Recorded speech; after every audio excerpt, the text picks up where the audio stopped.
بسم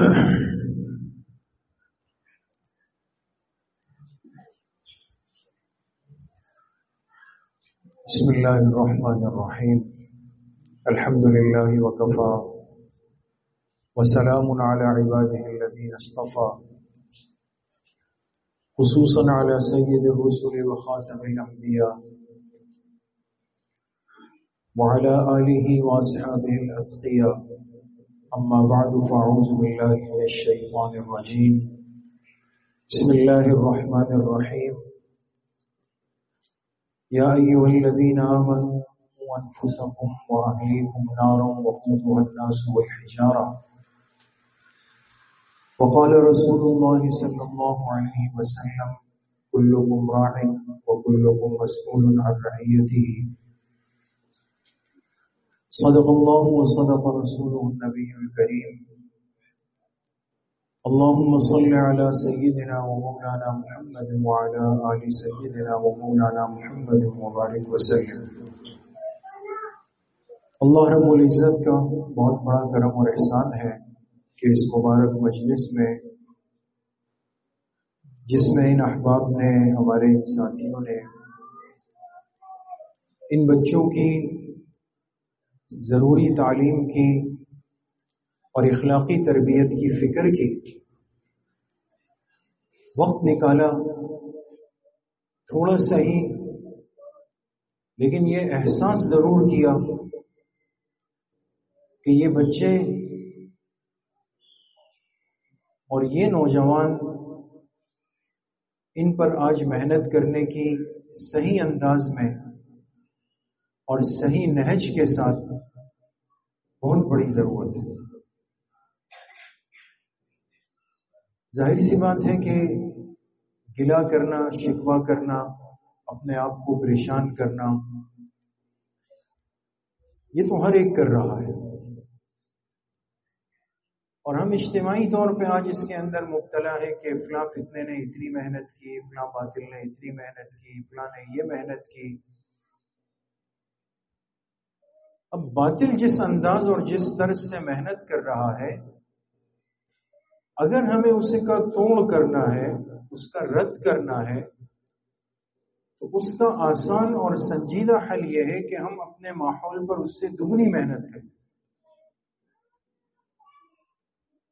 اگر انہوں نے اپنے بچوں کو آج اپنے باطل عقائد سکھا دیے ہیں اور ان کا بچہ ہر بات جانتا ہے، بولتا ہے، اٹھتے ہوئے بھی، بیٹھتے ہوئے بھی اس کی زبان پہ اپنا نظریہ اور عقیدہ ہوتا ہے، ہمارے بچے اور نوجوان کچھ بھی نہیں جانتے، یہ کمزوری کس کی؟ اس لیے میرے عزیزوں، دوستوں، بزرگوں، سنت نبوی سے جو ترتیب سمجھ میں آتی ہے وہ موقع کی تربیت ہے۔ آپ علیہ الصلوۃ والسلام نے نکاح فرمایا حضرت ام سلمہ رضی اللہ تعالی عنہا سے، جو زوجہ مطہرہ ہے، ام المومنین ہے، ایمان والوں کی ماں ہے۔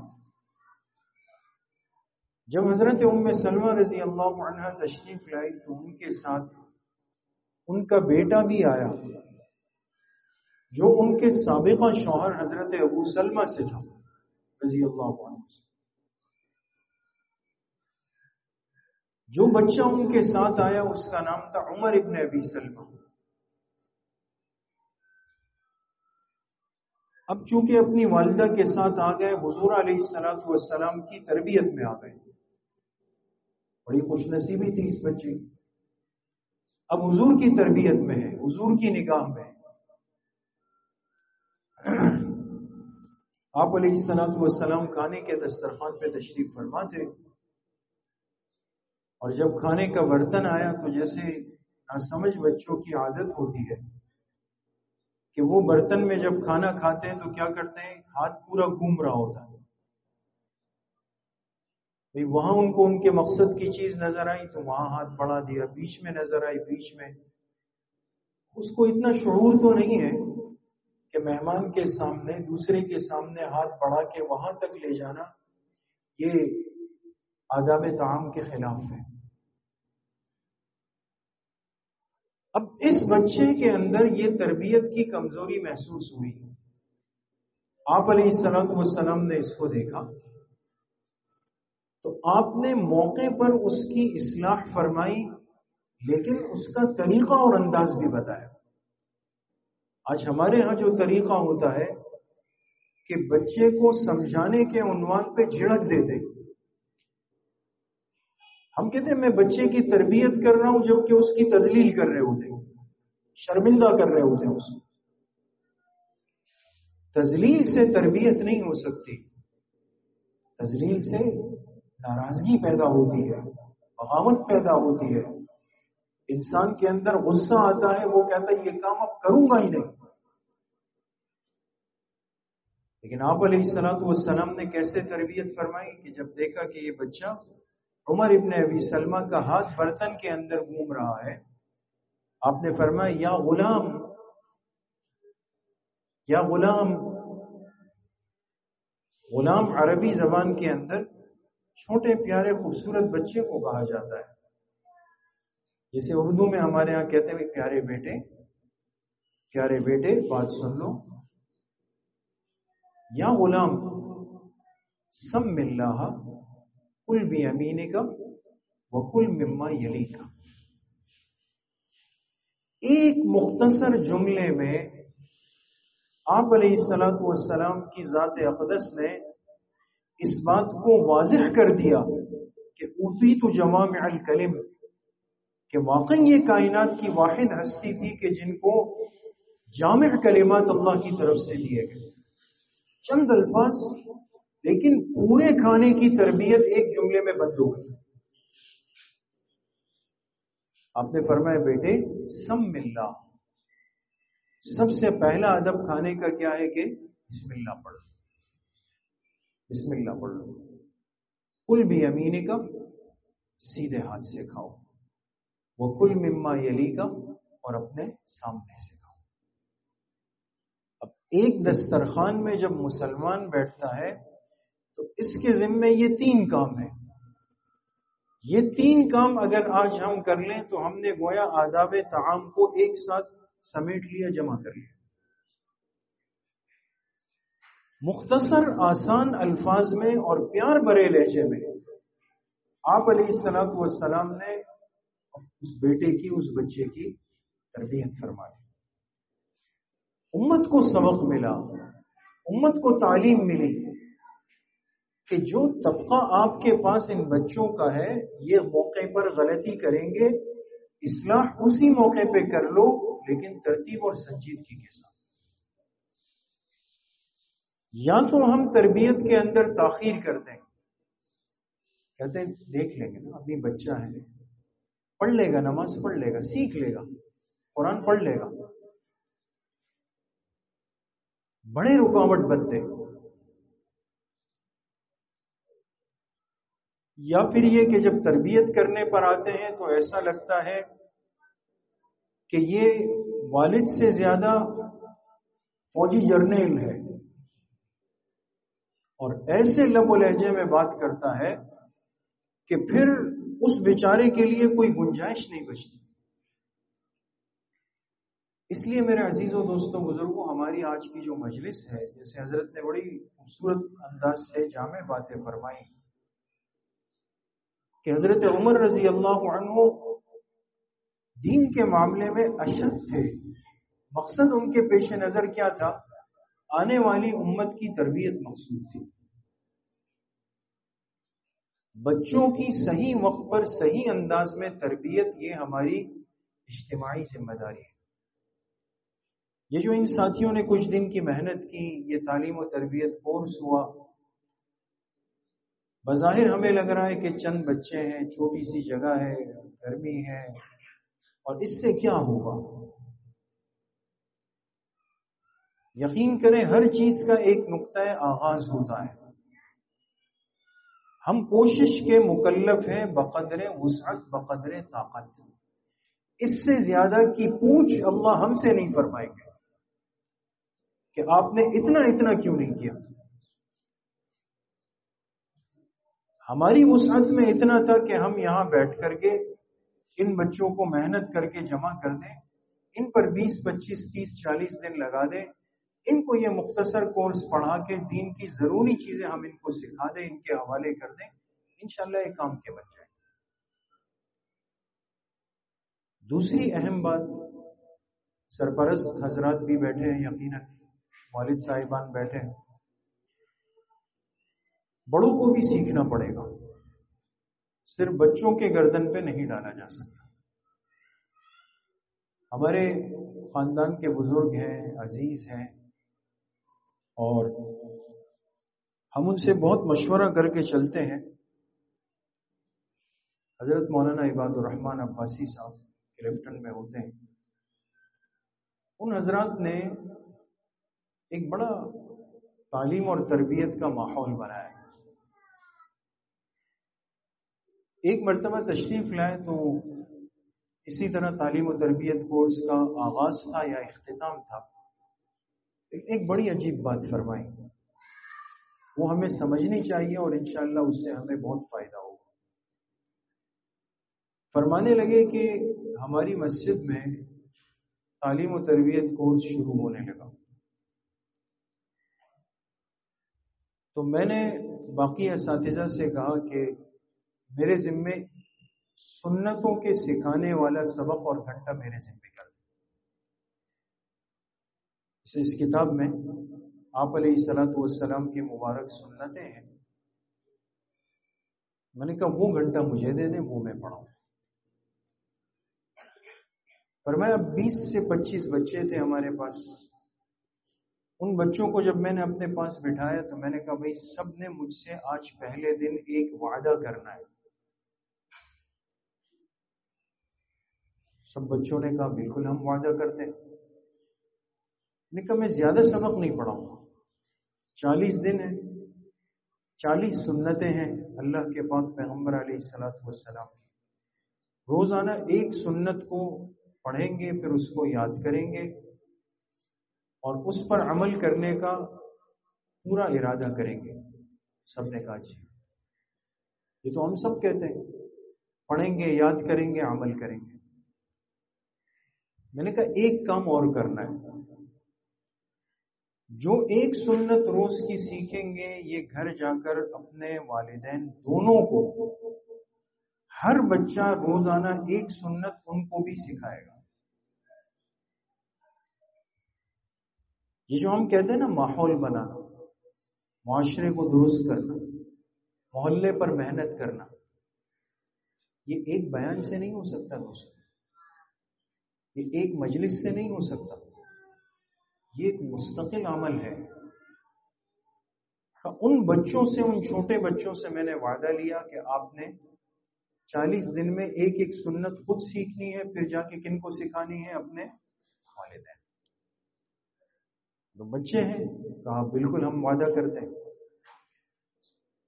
جب 20 دن گزرے تو میں نے پھر بچوں سے کہا کہ کس کس نے اپنے وعدے پر عمل کیا ہے؟ تو سب نے کہا ہم نے 20 سنتیں جو آج تک ہوئی تھی وہ تو ہم نے اپنے والدین کو یاد کرائی۔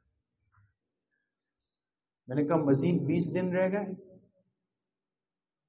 کہا جی 20 دن رہ گئے۔ میں نے کہا اب آخری دن جو تقریب ہوگی نا اس میں آپ کے والدین آئیں گے، تو میں امتحان آپ سے نہیں ان سے لوں گا، پتہ تو چلے آپ نے کیا سکھایا ہے، ان کو کیا محنت کی۔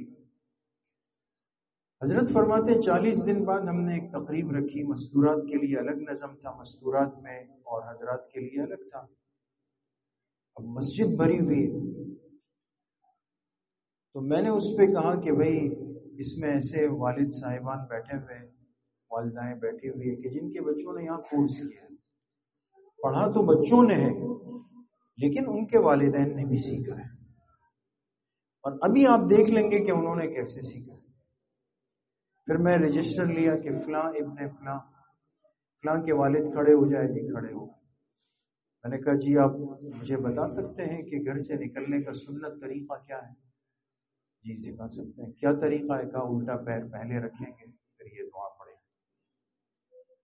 فلاں کھڑے ہو جائیں، جی آپ بتا سکتے ہیں کہ مسجد میں سنت طریقہ کیا ہے داخل ہونے کا؟ سیدھا پیر پہلے رکھیں گے اور یہ دعا پڑھیں گے۔ ان بچوں نے 39 دنوں میں 40 سنتیں اپنے اپنے گھروں تک صرف منتقل نہیں کی، ان کے ذہنوں میں بٹھائی، ان کو سکھائی۔ آپ بتائیں کہ محلہ اور معاشرے کا ماحول سنتوں والا ماحول بنا نہیں بنا؟ فکر کرنی ہے دوستوں، تھوڑی سی مشکل کوئی نہیں، تھوڑی سی فکر ہو جائے، ان بچوں کو ہم لے لیں۔ کتنے ہمارے ماحول میں ارد گرد اتنے بچے ہیں، نوجوان ہیں، جو بہت بری طریقے سے ضائع ہو رہے ہیں۔ ٹھیک ہے، ہم ان کو 5 گھنٹے کے لیے نہیں لے سکتے، 2 گھنٹوں کے لیے نہیں لے سکتے، 20 منٹ کے لیے تو لے سکتے ہیں، 15 منٹ کے لیے تو لے سکتے ہیں۔ ہمارے تبلیغ والے حضرات گشت کرتے ہیں، گشت کرتے ہیں نا بدھ کے دن، ایک ایک کے پیچھے جاتے ہیں۔ ہماری جو تعلیم و تربیت کورس کی تربیتی مجلس اب بھی ہوتی ہے، جب حضرت استاذی مولانا طاؤ رحمان صاحب شہید رحمۃ اللہ علیہ حیات تھے، اس وقت ہمیں یاد ہے صالح مسجد صدر میں انہوں نے ایک تربیتی نشست رکھی، اس میں کراچی کے بہت سارے ائمہ علماء تشریف لائے۔ اس وقت ایک عالم نے یہ بات کی کہ ہمیں اس کورس کے لیے ایسے ہی لوگوں کے پاس جانا چاہیے جیسے تبلیغ والے حضرات گشت کرتے ہیں، لوگوں سے ملیں، ملاقات کریں، دکانداروں سے، تاجروں سے، نمازیوں سے، دوستوں سے، اور ان کو باقاعدہ ترغیب دے کر تیار کریں کہ وہ اپنے بچوں کو، نوجوانوں کو اس کورس کے اندر داخل کریں۔ اس لیے میرے عزیزوں، دوستوں، بزرگوں، ہر چیز ممکن ہے دنیا میں، بشرطے کہ اس کی فکر سنجیدگی کے ساتھ اور اخلاص کے ساتھ کی جائے۔ تو آج کی یہ مجلس ظاہری اعتبار سے ہمیں شاید مختصر لگ رہی ہے، لیکن یہ ایک چنگاری ہے، اور کتنے بچے اس میں یقیناً ایسے ہوں گے کہ جو اس کورس سے اٹھیں گے اور ایک وقت آئے گا کہ یہ عالم ہوں گے، یہ مدرس ہوں گے، بڑے بڑے علماء بن جائیں گے۔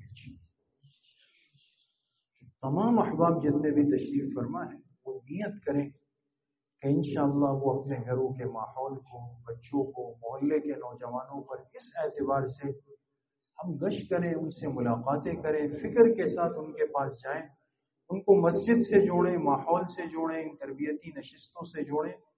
آپ خود دیکھیں گے کہ یہ گندگی اور یہ برا ماحول، یہ فتنے، یہ نشے، یہ چرس اور یہ ساری چیزیں جو ہمارے ماحول کو خراب کر رہی ہے، یہ خود بخود اس کے نتیجے میں ختم ہو جائے گی۔ کوشش کریں گے انشاءاللہ۔ اللہ پاک مجھے بھی آپ سب کو صحیح عمل کی توفیق نصیب فرمائے۔ وآخر دعوانا الحمدللہ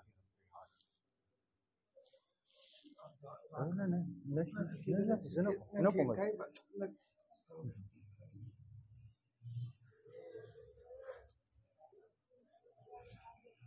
الحمد لله رب العالمين والصلاة والسلام على سيد الأنبياء والمرسلين سيدنا ومولانا محمد وآله وأصحابه أجمعين اللهم أعنا على ذكرك وشكرك وحسن عبادتك اللهم انفعنا بما علمتنا وعلمنا ما ينفعنا وزدنا علما اللهم أحسن عاقبتنا في الأمور كلها وأجرنا من خزي الدنيا وعذاب الآخرة اللهم إنا نعوذ بك من زوال نعمتك وتحول عافيتك وفجاءة نقمتك وجميع سخطك اللهم إنا نسألك العفو والعافية والمعافاة الدائمة في الدين والدنيا والآخرة والفوز بالجنة والنجاة من النار۔ یا اللہ، یا ارحم الراحمین، ہمارے صغیرہ کبیرہ ظاہراً باطناً ہر طرح کے گناہوں کو معاف فرما دے، پوری زندگی اتباع شریعت، اتباع سنت میں گزارنے کی توفیق نصیب فرما دے۔ ظاہر اور باطن کے فتنوں سے یا اللہ ہم سب کی، پوری امت کی حفاظت فرما دے۔ ہمارے ان ساتھیوں نے، قاری حبیب صاحب نے جو محنت کی حضرت کی سرپرستی میں، جو کام کیا، جو فکر کی، اللہ پاک ان کو اپنی شان کے مطابق جزائے خیر نصیب فرمائے۔ اس چھوٹی سی مجلس کو اللہ پاک پیش خیمہ بنائے، اس کو اللہ پاک ایک چنگاری بنائے، اس کو اللہ نقطہ آغاز بنائے، اس پورے محلے اور علاقے کے لیے خیر اور ہدایت کے باعث بننے کا سبب اور ذریعہ فرمائے۔ اللہ پاک ہمارے اس علاقے، اس ماحول کو خیر اور عافیت کے ماحول کے اندر تبدیل فرمائے۔ اہل علم سے، اہل دعوت سے، اہل دین سے، اہل حق سے جڑ کر رہنے کی توفیق اللہ پاک ہم سب کو نصیب فرمائے۔ یہ جو مبارک کورس مکمل ہوا ہے، اللہ پاک اس کو پڑھانے والوں کے حق میں، پڑھنے والوں کے حق میں ہمارے اساتذہ اکرام کے حق میں، کل امت کے حق میں صدقہ جاریہ فرمائیں۔ فلسطین کے قبل اول کے مظلوم مسلمانوں کی اللہ پاک مدد و نصرت فرمائیں۔ قبل اول کو اللہ پاک آزادی کی نعمت نصیب فرمائیں۔ ہمارے اس پیارے ملک پاکستان کی اللہ پاک ہر جانب سے، ہر دشمن سے حفاظت فرمائیں۔ جتنے بیمار گھروں میں ہیں، اسپتالوں میں، اس مجلس میں، اللہ پاک سب کو صحت کاملہ عاجلہ مستمرہ نصیب فرمائیں۔ کل امت مسلمہ کے مرحومین و مرحومات کی اللہ کامل و مکمل مغفرت فرمائیں۔ ہم سب کا خاتمہ بالایمان و بالخیر نصیب فرمائیں۔ ہماری دعاؤں کو اپنے فضل و کرم سے، فضل و رحمت سے اپنی بارگاہ میں قبول و منظور فرمائیں۔ صلی اللہ وسلم علی نبینا محمد و آلہ و صحبہ اجمعین۔